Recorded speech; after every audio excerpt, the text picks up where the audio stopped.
Hello, and welcome to the Comfort Connections podcast.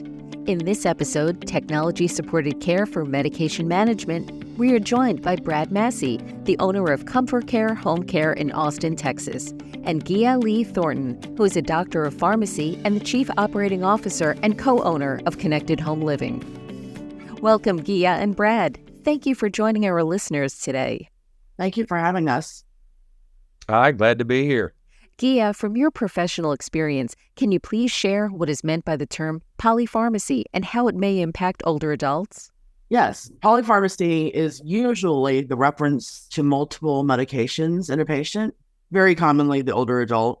There's really no universal agreed definition of polypharmacy, but it can be described in three different groups. You have excessive polypharmacy, when you have the concurrent use of 10 or more different drugs. And then polypharmacy in general usually refers to the use of more than 5 medications. So you have the polypharmacy and then you have excessive polypharmacy. And anything less than 5 medications is not really considered polypharmacy. But it's particularly important and concerning in older patients for multiple reasons. The main one is because of the adverse effects. When you get older, the composition of your body changes and the pharmacokinetics, which means how your body absorbs the drugs, how your body distributes the drugs, metabolizes, and eliminates, all changes. So in elderly patients, you have an increase or a decrease in how they absorb the medication, or an increase and decrease in how the medication is metabolized, but particularly how the medication is eliminated. So you're either holding on to the drug or excreting the drug more or less than your average patient. And that's why it's so important, the impact in the elderly.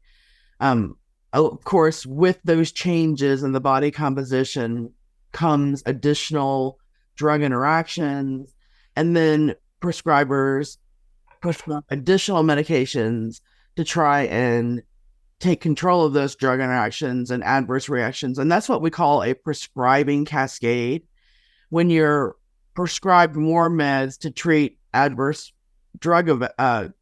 reactions on other meds, and then those adverse drug reactions are sometimes misinterpreted as a new medical condition instead of exactly what it is. It's just a drug event. So there are multiple reasons, and particularly in the elderly, mainly because of the change in body composition, but also because they tend to be on more medications because of this prescribing cascade. So it's a vicious circle that we're constantly experiencing with the elderly. Thank you so much for this overview. Understanding polypharmacy and how it impacts older adults is essential to provide the best care possible. Thinking about care strategies, Brad, could you share how professional caregivers help implement a specialized plan for self-medication management for older adults, either living at home or independent living? Yeah, of course. Most of the time, we get drawn in as professional caregivers when there's been an event at home, a heart attack, a stroke, a fall, something of that nature, where the patient, typically the senior patient, goes to the hospital. They spend 2 to 5 days in the hospital.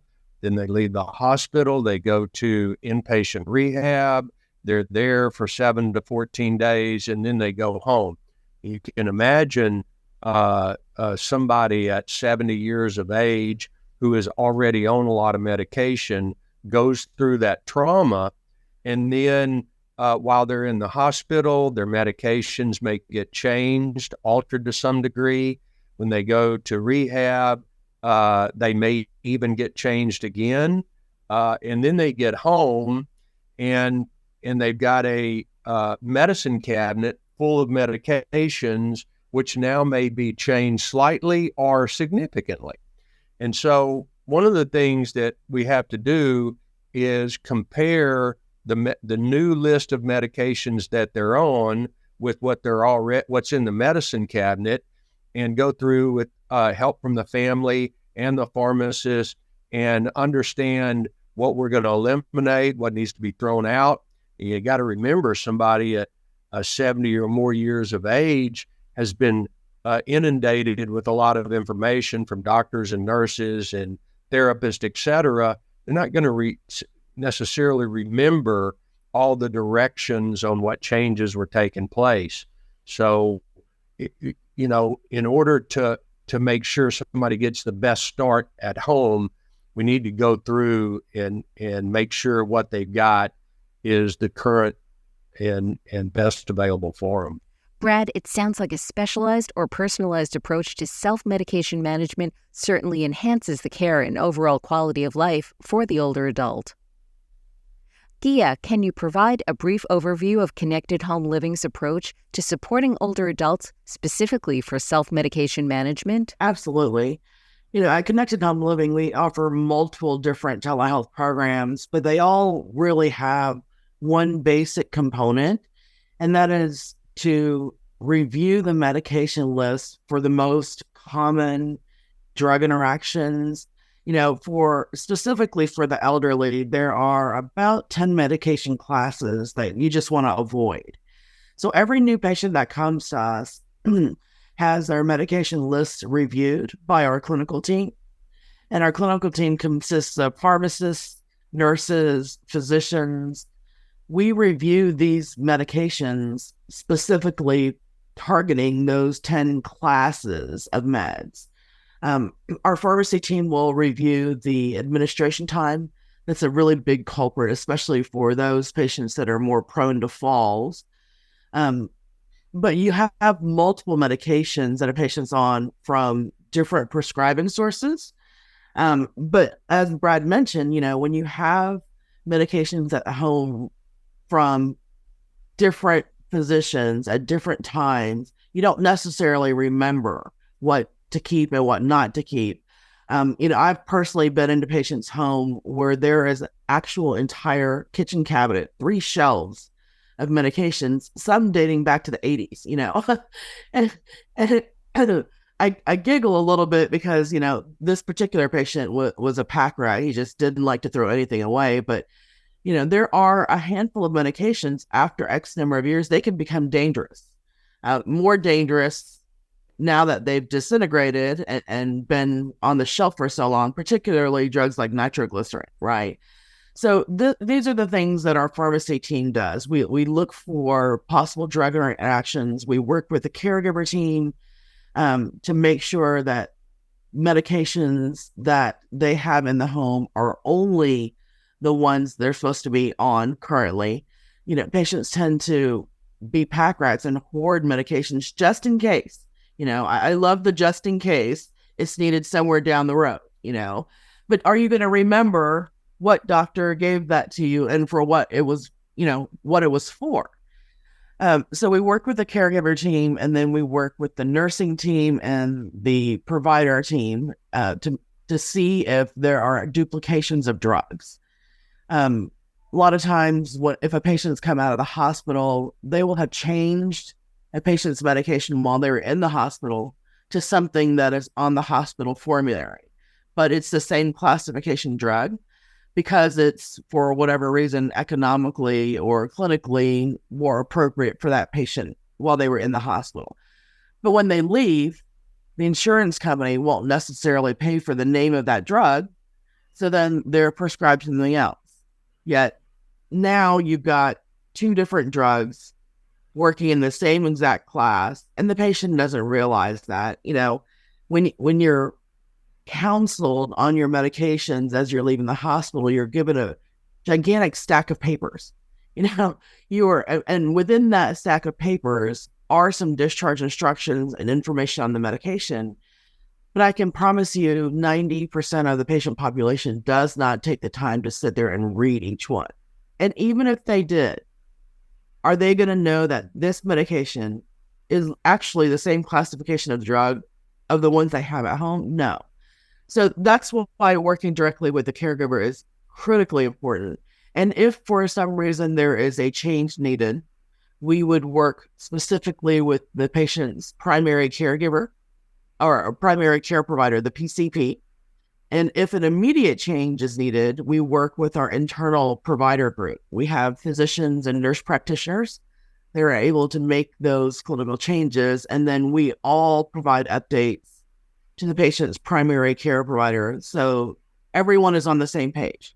So any work that we do, recommendations in changing the admin time, recommendations in changing the drug dose, recommendations in changing the therapeutic class of a medication, checking for drug interactions, checking for adverse drug reactions, and any changes we've made to the medications because of that review through our provider team. We make sure all primary care providers of the patient are informed, not just the cardiologist, but the general practitioner, and sometimes there's neurologists on board.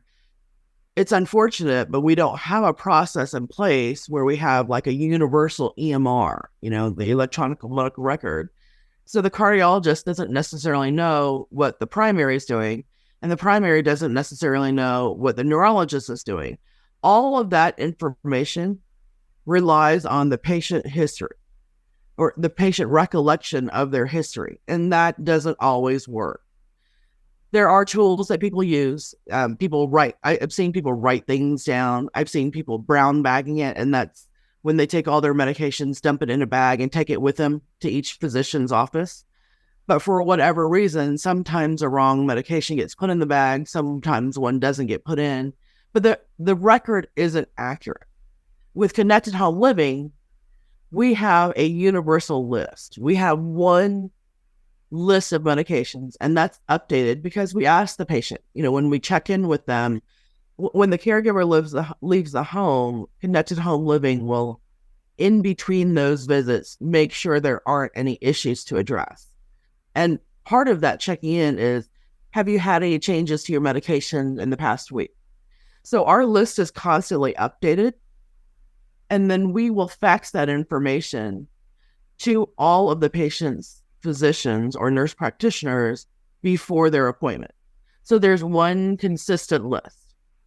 Now, whether or not the provider's office is able to update their own records, we unfortunately don't have any control over that. But our services at Connected Home Living provides that medication reminder, provides the consistency, but also provides that ability for direct changes to the medications if needed, at no additional cost to the patient. Thank you, Gia, for this overview. Brad, so how does your location and professional caregivers leverage technology to support effective self-medication management? It's a great question, and I appreciate Gia's comprehensive overview and the focus on what medication does for people and how they interact together. I recall Deepak Chopra being interviewed one time where he said, I realized that I had patients that were on 4 or 5 or 6 medications for their ailments. And he said, and then they were on 5 or 6 or 7 additional medications for the side effects of the first medications. So it's, Gia's contribution is invaluable for people to live their best life. At ComForCare, that's what we want people to do. And so, how we see virtual care is when a caregiver can't be personally there, and the cost of caregiving has gone up over the last few years for a number of reasons. And the idea that virtual care using technology in order to be able to face-to-face see somebody, be able to map their routines and be able to identify trigger warnings when somebody's routine is out of whack. For example, normally somebody gets up at 8 a.m. every morning. That's their routine. All of a sudden, they're not up at 8 a.m. They're not up at 8:30. They're not up at 9 a.m. There may be something going on there. And through virtual care, it triggers a system that starts an escalation path. Maybe we want to call the family to check in and see if anything's different. And additional escalation paths from there. If we, call the client, call the family, call the patient, and if need be, call 911. So virtual care is really being integrated into what was once in my business. It was just home care. Somebody was on site with the client, with the patient, and helped them with their activities of daily living throughout the day. Now we've got the ability to reduce the overall cost and catch things that, typically a caregiver, while they're trained in how to do personal care, how to lift and help clients be mobile, ensure or minimize any kind of fall possibility. They're not trained the way Gia's team is, and in what a new medication might affect somebody or may not. I just had a situation with a client who went through the whole thing we talked about: hospital, rehab, got new medications, got home. She developed a UTI, and so nobody in her orbit was able to figure out what was going on and what the cost and reason for that. We didn't know the reason was. We knew something was going on, and then in talking with her doctor, we figured out it's a UTI. So what used to be a caregiver visually noticing or audio noticing what's going on, now with virtual care, they're able to pick up triggers that are different in the routine. I think it's a fabulous blend of providing people the best opportunity to live their best life for as long as they want. Brad, can you share a few considerations for self-medication management to keep in mind when a patient or resident is transitioning to home or independent living? We just went through the process of what Gia does to ensure that once you transition home, all the work that goes into making sure medication's right, including primary care physician, understanding what new medications there are. And then so now it is the details. Are you taking medications once a day, twice a day, 3 times a day, 4 times a day? Are there medications that you need to eat before you take? Are there medications you need to take on an empty stomach? And so all of those things have to be understood and in the care plan, so that the caregiver reminds we call client, medical community calls them patient. The caregiver reminds when to take, whether it's with a meal, and how many times a day. So you get it right the first time when you go through the trauma, whatever that was, it caused you to be at the hospital or transition to a new home. That's traumatic enough for all of us when we're changing where we live.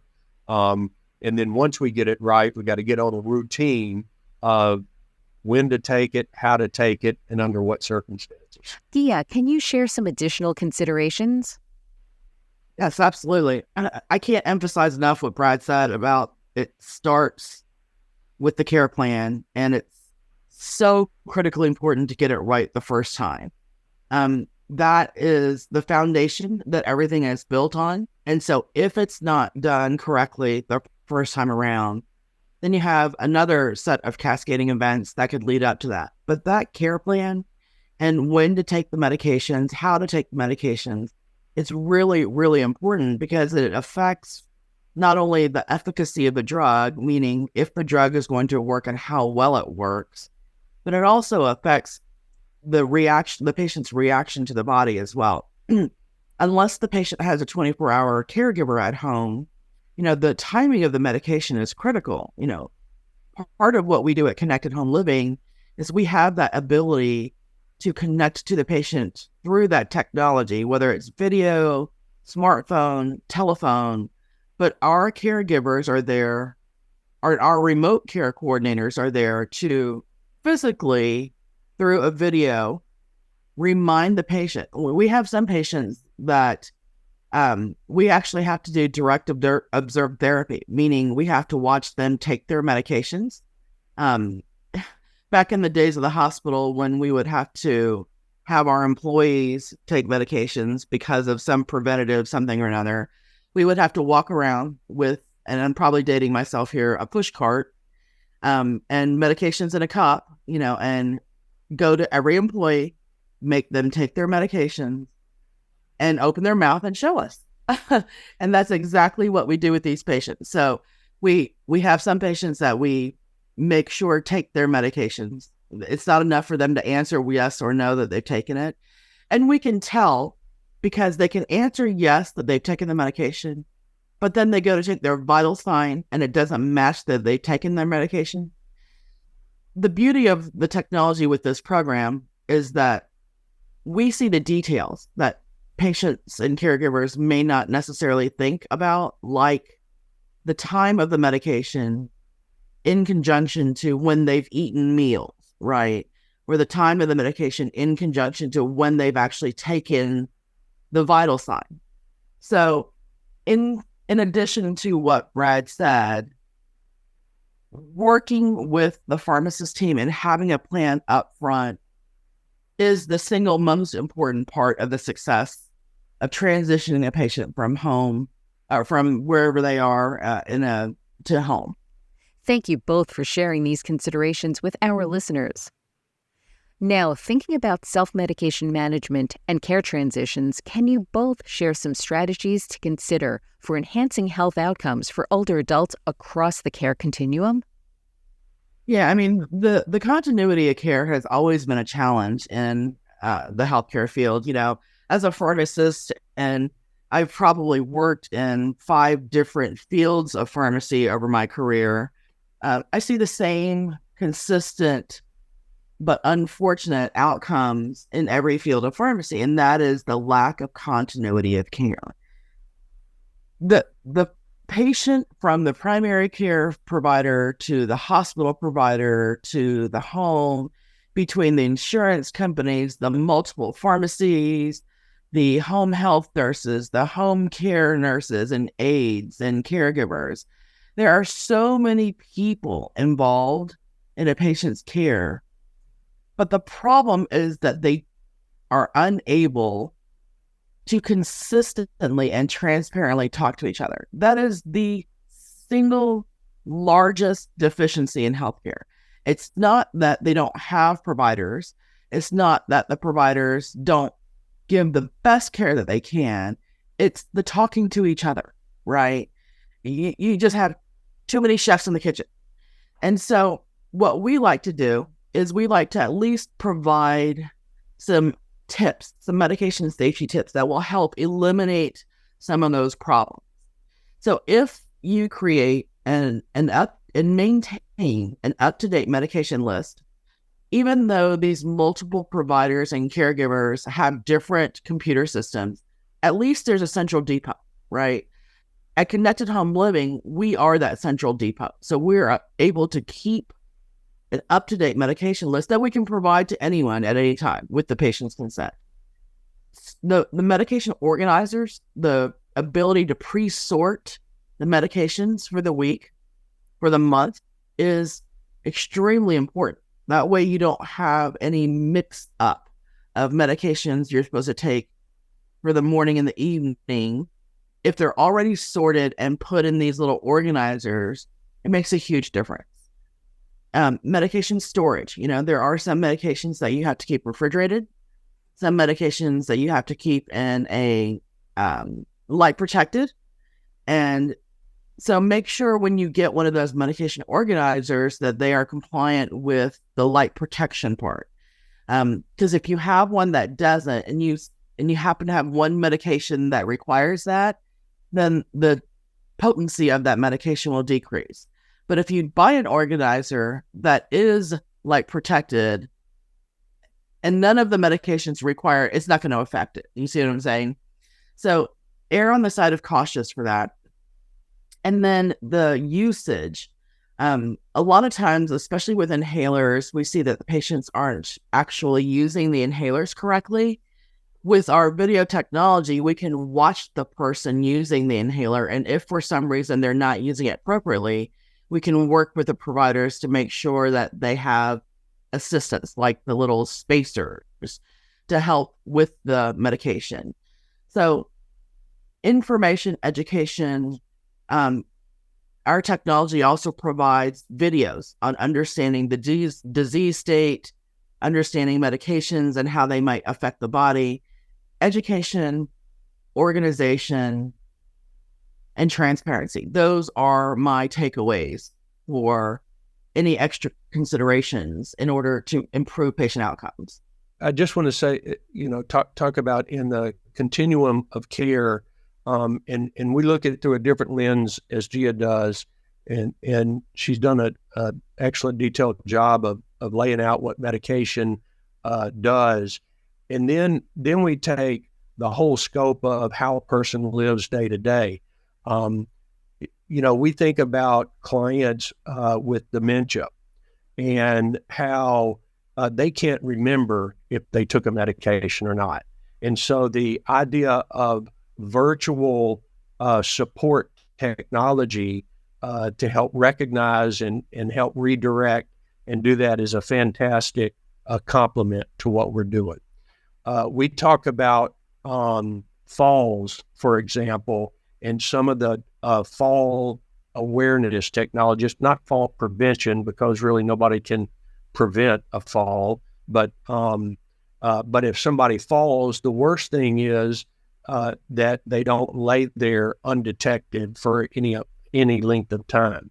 So, how do we use virtual technology to ensure that event is addressed quickly? And we talk about continuation of care, and when a caregiver is not there 24 hours a day, and we move from caregiver shows up in the morning when family's been taking care of client overnight, what's the transition look like there? I go back to the dementia client, and families don't really understand that disease, don't really understand the impact of the disease on their loved ones, their mother, their father. And so they've always, they think and want their mother and father to be the same person they've always been.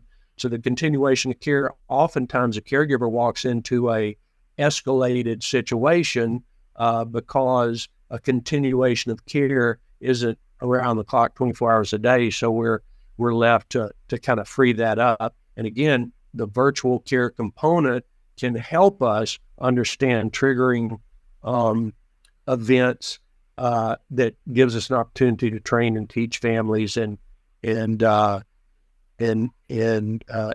the overall care be what the client wants, what the family wants for their loved one. Gia and Brad, thank you so much for joining us today. It is exciting to hear how professional caregivers are using technology to support older adults in managing their medications. Listeners, visit ComForConnections.com to download complimentary resources. You can also view our show notes and access our episodes. You can subscribe to our podcast on your favorite app. Thank you for listening and helping older adults live the best life possible.